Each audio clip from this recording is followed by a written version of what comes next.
We're here today to talk about extra virgin olive oil, more specifically, high quality extra virgin olive oil. I'm joined here by my dad, Alessandro, and my dad is an olive oil sommelier and is an accredited olive oil taster. He's also a producer of olive oil. Here at Pasto della Palomba, we make a variety of mono-cultivar and blend olive oils. And we're going to be discussing today about the quality of olive oil, but most importantly, how do we make sure that when we go to the supermarket and there is a huge aisle full of different olive oils, how do we make sure we buy the right one? And you mentioned earlier cultivars. What are cultivars? Well, it's very similar to wine. In wine now we know very well that there are many different vines. You may have a bottle of wine coming from Chardonnay only, or you may have a bottle of wine coming from Sauvignon only, or you may have a blend of these grapes. With oil is the same. In the entire world there are more than 1,000 cultivars. In Italy, which is particularly rich in biodiversity, there are more than 600. So it's very nice actually to play with this cultivar to produce monocultivars which have a very specific proprietary taste, and in some cases blend these monocultivar oils to make a real blend, a blend which is designed to satisfy different tastes. So very similar to wine, when you have a Cabernet Sauvignon Merlot blend, it's specifically decided to and be. Everybody has his own recipe. Yeah? Everybody has his own way of blending oils. They say it's an art. If you blend from mono varieties, monocultivar, it's the way to do it, because you can balance the various smells, the various fragrances, the various. Which is what you do, for instance, with the Holistic Grand Cru. We try to produce only monocultivar, and then once all the monocultivars have been produced, we try to make our best blend, which is our Holistico Grand Cru. And it's amazing how the different cultivar actually have different properties, different smell, different taste. So it's quite nice to have different cultivars open in the kitchen so that you can pair it up accordingly to the dishes that you are serving. And it's something that not many people do, but it's fun to do it. You should imagine that every monocultivar bottle has its own, it's called organoleptic diagram. In other words, the diagram of its taste. And basically each oil actually, as you rightly said, pairs better with things rather than others. For instance, you have some oils which are particularly, they have a strong character, and they do pair very well with strong character food. Sometimes you have a very light food and you would like an oil which doesn't make an aggression to the food, and instead actually is gentle and adds only a gentle layer of flavor. Then the other topic that I wanted to discuss with you is, can I cook with extra virgin olive oil, and is it good to cook with extra virgin olive oil? When talking about cooking, the quick answer is yes, you can cook with extra virgin olive oil. Yes, you can also fry with extra virgin olive oil. What is the alternative? The alternative is to use a vegetable oil. Any other vegetable oil, as you can see, never has the word virgin. What does it mean? It means that has been extracted chemically. Any vegetable oil has been extracted chemically. This is something which has to be borne in mind, because the chemical extraction is not really a great process. So we're talking about sunflower oil, peanut oil, all the stuff that we use for frying has been chemically extracted. The other thing is, when you fry, you should always fry with an oil which can bear the frying temperature. Olive oil can be used up to 220 degrees. Some other oils, like for instance some of the one you were mentioning, sunflower oils for instance, has a very, very low smoke point temperature. Some others may have a smoke point temperature which is similar, comparable to the one of extra virgin olive oil, like for instance peanut oil. What's the problem if you go beyond smoke point temperature? The problem is that you create a cracking of molecules in the oil, which produce substances which are extremely poisonous. So it's a serious matter not to surpass the smoke point temperature. Sometimes frying with extra virgin olive oil may be a little bit expensive. So my advice is that sometimes blending peanut oil and extra virgin olive oil is a good compromise When you say extra virgin or virgin, it means that the fruit has been brought to a manufacturing process which has just compressed, centrifuge, and mechanically worked these fruits. There is no addition of anything, any chemical. There is no addition of any other products which is not what is coming from these fruits. When you talk about the other vegetable oils, any other vegetable oils instead doesn't follow this process. It's basically mixed with generally mineral oils, synthetic oils, which help basically the extraction of the vegetable oil. Then these two oils are separated out through a separation process, which is basically distillation. It's like in a refinery process, which obviously makes this product not as, I think the word virgin is quite nice, is not as virgin as the virgin oil or extra virgin olive oil. So the word virgin has a meaning. Obviously, if people has abided by the law, because also bad olive oil, bad virgin oil, or bad lamp oil, as it is called when it's very deteriorated, can be chemically treated and can be regenerated to go back into a bottles. The law prescribes that should not be called virgin, so in that case it would be olive oil. So bear in mind when you consume olive oil, is chemically extracted, Olive oil, you're effectively buying. a chemically extracted product. But most people, sometimes when we have tutorials, they say, I never buy olive oil. I always buy virgin or extra virgin. The point is that you consume it even without being completely aware that you do. When you buy like the tuna can in olive oil Tuna, and yeah, crackers, anything. The use of olive oil in the food industry is massive. so when I buy my bottle of olive oil and I want to make sure that I'm storing it correctly so that I'm keeping all the goodness in it, what are the basic principles? How long does it last, and what's the best practice for keeping it longer? Let's start from the last question. How long does it last? The answer is it lasts longer if it's a good product. In other words, as we said, olive oil always deteriorates, and let's say it deteriorates at this speed. So if it's a bad olive oil or a medium olive oil which has this level of quality, it will deteriorate fairly quickly.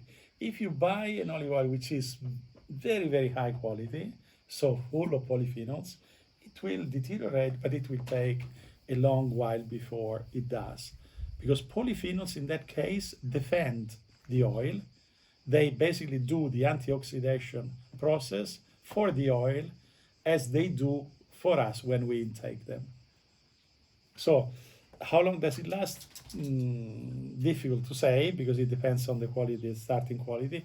Plus, it depends how it's stored. For instance, in this case, you have two examples of relatively dark bottles. Here you have also dark labels. In this particular case, you have a particular cap which prevents oxygen to go in, and in this particular case there is also a nitrogen gap which prevents oxygen to mix with oil.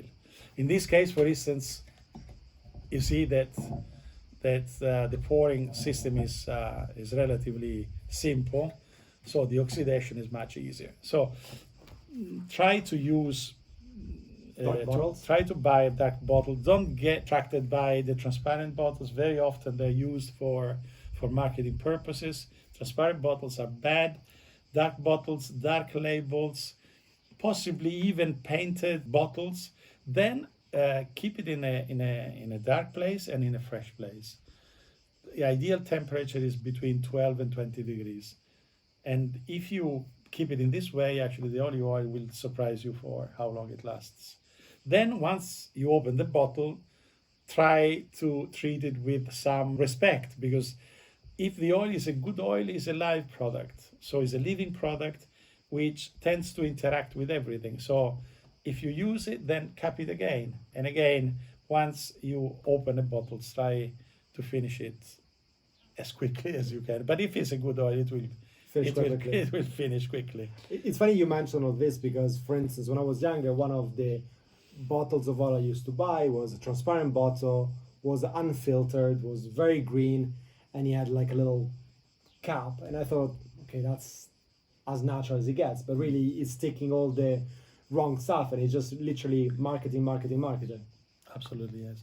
The in the world of extra virgin olive oil of high quality, there has been a lot of progress in the last 20, 30 years. There is a lot of good technology to preserve the quality and the properties of this product.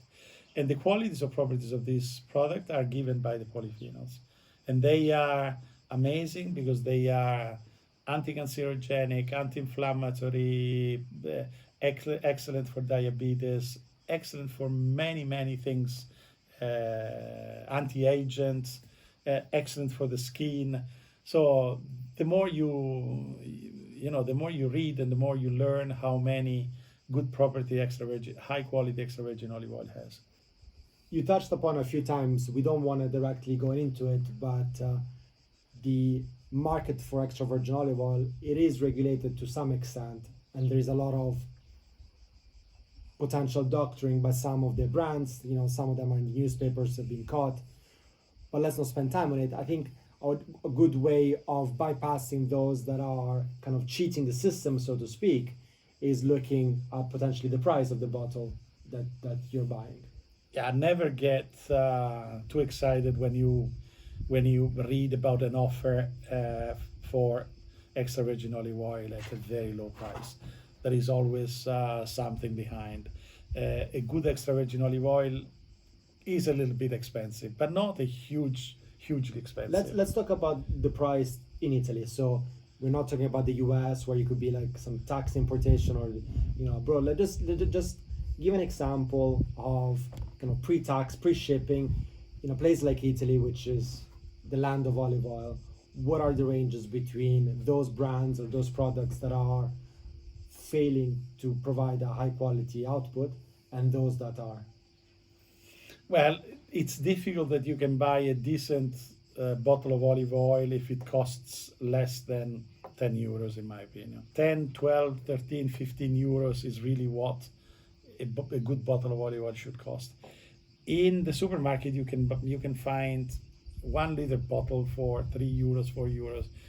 In my opinion, is something which should give rise to some concern. It's not possible that you can have the same quality in an olive oil of this kind. And what I think is also quite important is that you use olive oil all the time, but at the same time, the quantity of olive oil that you use are not huge. No, you're right. That was exactly the point I was making. A good bottle of olive oil doesn't cost more than a good bottle of wine. Good bottle of wine, you kill it quite rapidly. Well, especially in this house, yeah. A good bottle of olive oil, yes, you consume it, but you can enjoy it in a few days, weeks, and certainly it will make your culinary experiences much, much more interesting. Plus, it will really improve the state of your health. Most people are fighting against cholesterol, most people are fighting against triglycerides. In here, there are components that help to fight also those kinds of things, the famous Mediterranean diet. Now that we had a quick overview of the qualities, let's do a quick sum up. I go to the supermarket, need to buy my first olive oil, cannot taste it. First thing I do, look at the label, make sure it's coming from one specific country. Let's make sure that he has an harvest date, which is the October, which is when we do the harvest of the current year or the year before. Make sure it has an expiration date, which is within a 2-year time frame, which kind of guarantees that you're not buying an old stuff. Let's make sure we're getting a bottle which is dark, heavy, good cap, and you need to buy an olive oil which is filtered because it's going to last a lot longer. It's going to contain all the polyphenols that you want to keep. Then once we start using it, check what you have assumed from the labels. Oh yes, of course. Because the tasting is the proof of the pudding. If the tasting is okay, it means you managed to find a good olive oil in the supermarket. In my opinion, it's kind of difficult depending on what kind of supermarket, but it's possible. The other alternative, which has been quite nicely taught by this long COVID period that we had is that it's also possible to go direct nowadays to small producers, because the olive oil is in the hands of big multinational company, huge multinational company. One actually has a market share which is double digits, a big double digit number. But it's possible to go to the small producer, which cutting all the distribution channels can lend a very nice bottle of olive oil to your doorstep and at a very reasonable price. So I think most people, well, we had this experience, several orders coming. We are a small company, but several orders coming from all over the world with people for the first time tasting something which they know where it's coming from and basically experiencing the difference. Yeah, that's great. And also, the postal system nowadays is very efficient. I know we've been shipping to the US in a handful of days, we've been shipping to the UK, into Asia. It's great to see that small producers of high quality product get rewarded by loyalty from the customers. And at the same time, the customers are getting a product which is many more times more healthy and more genuine than something they would buy from the supermarket. Furthermore, all over the world there are new places which are developing where you called oleotech, where you can go and test your oil and buy what you like. So I think the world of oil is in great evolution, and in my opinion, in a few years' time, there will be much more high quality olive oil consumed in the world than today. Today, the percentage of high quality olive oil consumed in the world is really no more than 5%. So 95% is an industrial product. So there is an enormous amount of room for the improvement of quality that can be developed. Great. So, as we all try to be fitter, more healthy, and look for genuine products, I think olive oil is one of those that really should be at the forefront of your mind. And if you have any questions, just put it in the comment. Otherwise, thanks for joining us. Thank you. And it's been a pleasure. That's very interesting. Thank you very much.